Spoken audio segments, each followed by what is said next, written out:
Ayan pupugi wrapped around dyan mga kanukis Andito yung ating mga pasisiw na 8 days old na yan mga kanukis. Ayan. Ito yung ating papainumin ngayon ng probiotic na ating laging pinapainom sa kanila. Yung Yakult mga kanukis kasi nung nakaraang araw, nung ika-day 7 nila, nagpainom tayo ng for prevention yung Ambroxetil. So what's up? Good day na naman sa inyo.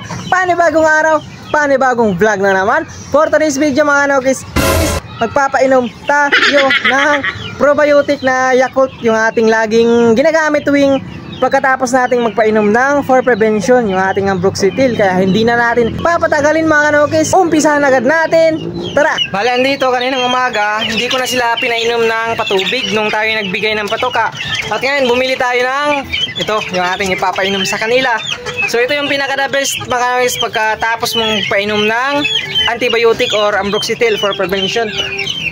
So andito, malinis na yung kanilang waterer.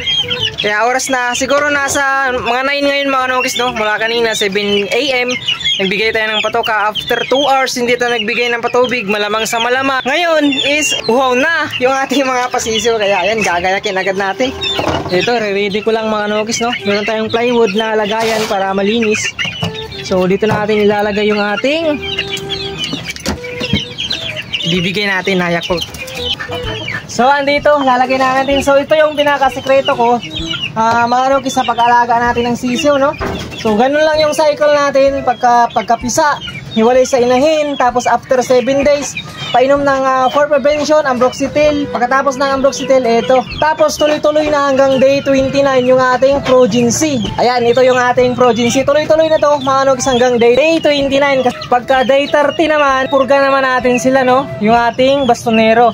Pagkatapos ng bastonero, flushing tayo kinabukasan. Balik tayo sa Ambroxetil. Pagkatapos ng Ambroxetil, ito na naman. So, bali yung cycle sa pag-aalaga natin mga kanukis, pabalik-balik lang hanggang sa mairaos natin yung kanilang paglaki. Ayan. So, di na natin papatagalin. Buhusan natin yung ating Yakult. Ayan, masarap to mga kanukis maasim na matamis. Ito na. Buhusan natin. Yan.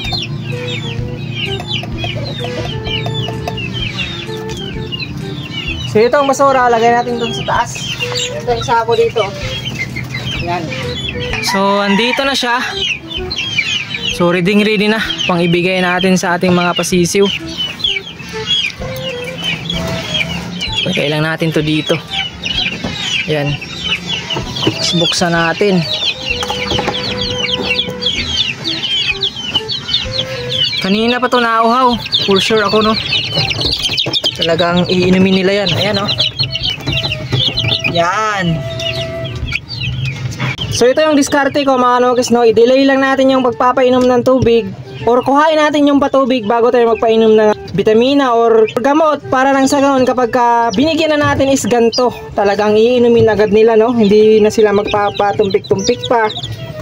Hindi na nila titingnan kung ano pa man yan. Basta't nauwaw sila, iinumin nila yan. Ayan yung ating mga pasiso. Sisigla nito 6 na piraso. So ang nakikilala ko na lalaki dito is isa pa lang. So makikilala talaga natin yung lalaki kapag tumungtong ng 1 buwan. Pero meron na tayong napapansin na parang gano'n na nga ito yung dark. Ayan yung dark mga kanukis. Kasi yung mga light na yan, mga light side, babae na talaga yan Yan yung ating mga sisiw. Ito yung pagkain nila. So andito sila. Yung salaan nila ng brother, yung nandito mga kanukis is ando doon binilad natin. So ito yung nagsisilbing salaan ng ipot. Ayan, malinis na yan.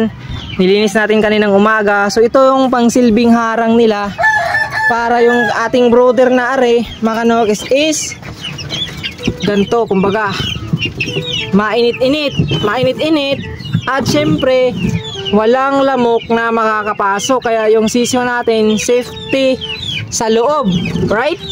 Ito yung ating brother. Ayan walang lamok yun makakapasok. Hindi nahampas ng hangin. Kaya napapalaki nating maayos yung ating mga alagang sisiw. Ito yung sample. Ayan ito yung mga inaalagaan natin. Laking Yakult, laking Progency, laking ambroxetil, ayun yung iba sa taas. At syempre, meron din tayong mga naunang na-breed, no? Naunang mga naipalaki dito sa kulungan, no? Nung pag-uwi natin galing Manila, nakauwi tayo ng February. Nagsalang agad tayo, nakapagpalabas tayo ng April. Ayan, nagsalang tayo ng March. Palabas tayo ng April. Ito yung April 3 born. Ayan, no? Yan, 5 months old mga kanukis, no? April 3 born. Diretso-diretso yung pagsalang natin, no? Galing tayo ng Manila. Nakauwi tayo ng February 20 plus. Ayan. Nagsalang ng March. Nakapagpalabas ng April 3. Dito siya, oh. Yan. So may kapatid to. Dito sa kabila. Ayan, no? Ayun yung mga laking Yakult, laking probiotic, laking ambroxetil, laking progency mga kanukis. Laking diskarte natin, no, sa pag-aalaga. Yan, sa brooder na gamit din natin. Pati ito mga kanukis, no. Yan, no. Anak ng Raptoronid natin, magkatabi sila ng kanyang nanay. Yan dito. Nanay niya yan mga kanukis. Raptoronid. Ayan, oh. Naisalang din natin to, naibak to mama natin to. At meron na ding mga palahi. Yung napapansin nyo kanina, yung ando dun sa taas. Yung dalawang pula. Ito, silipin natin uli. Ayan, ayan yung naging palabas ng back to mama natin. Ayan, oh, pupugi, oh. Raptoronid yan mga kanukis, no. Parehas kulay, parehas paa, dilaw. Ayan, parehas laki, parehas yung muka, parang may bigote, ayan, o, parang may balbas. Yan yung ating naipalabas sa ating back to mama mga kanukis. Ang ganda ng pulit na rin, oh. Kanawa yun. May sisiyo pala tayo dito, oh. Yung ating running 1 month old. Ayan, kaso nadali yung isa, oh. Mga kanukis, na ano yung mata. Parang nagkaroon ng kuraysa, siguro nakagat ng lamok. Kaya nagkaganyan kasi nung nakarang araw hindi natin na-keep doon sa brooder na yun. So nagkaroon ng lamok, nakagat, kaya yun sani mga kanukis. Ayan, oh. Yan, white streamer pa naman. Kaso nga lang yung grupo na ari, babae lahat mga kanukis. Wala tayong naging tandang. Ayan, oh. Purong kanaway pa naman. So sayang mga kanukis, no. So ang diskarte sa ganitong pagpapalaki naman, bali babad sila sa patoka. Kapag ka naubos, lagyan, pero dry feed lang mga kanukis, no.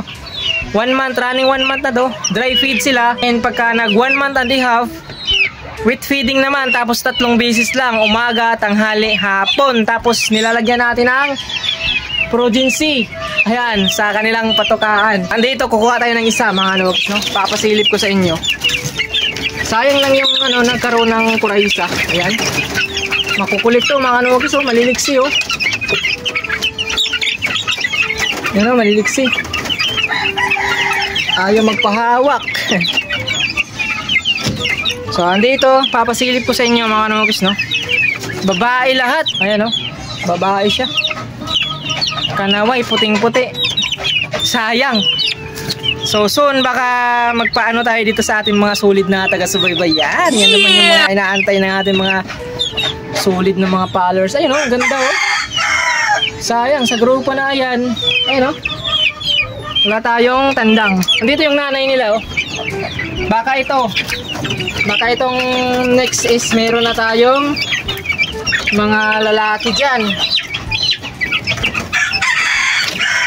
So no, ano kasi yun, no? Kapag kaya ay nagpisa. At bilang pagtatapos ng ating vlog for today, shoutout muna tayo. Shoutout kay Lord Ruby Singian. Shoutout kay Merwin Jed Lebre ng Quezon City. Shoutout kay Dumings Vlog. Shoutout kay Julie Garilao.